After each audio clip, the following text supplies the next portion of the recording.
আমি তো ভীষণভাবে প্রত্যাশা করি, আমি ছোটবেলা থেকে এই স্বপ্নটা দেখি, অনেক জায়গায় বলেছি যে একটা তুমুল মিছিল হচ্ছে অন্যায়ের বিরুদ্ধে। সেই মিছিলের সামনে আমি আছি, কোনো একটা বুলেট এসে আমার বুকটা হয়তো বিদ্ধ করে দিয়েছে, এবং সেই মিছিলে আমি হাসতে হাসতে আমি শহীদ হয়ে গেছি।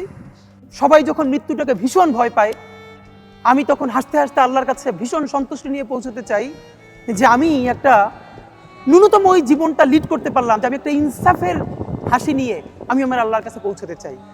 সুতরাং আগামী 50 বছর বাঁচলাম, কোনো ইম্প্যাক্ট তৈরি হলো না আমারই দিয়ে, দেশের জন্য, রাষ্ট্রের জন্য, উম্মার জন্য, জাতির জন্য। কিন্তু আমি ধরেন 5 বছর বাঁচলাম, সেটার মধ্য দিয়ে যদি আগামী 50 বছরের ইম্প্যাক্ট তৈরি হয়, তাহলে অনেকদিন বেঁচে থাকায় কি সাফল্যের? বলেন। আমরা ইনসাফের চাষাবাদ করতে চাই, একটা স্বাধীন সার্বভৌমত্বের সততার বাংলাদেশ তৈরি করতে চাই। আল্লাহ যে কয়দিন হায়াতে রাখবেন এই লড়াইটা করব।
আমি সাধারণ মানুষের আবেগ বুঝতে চেয়েছি। আমি আজকে ফার্ম গেটে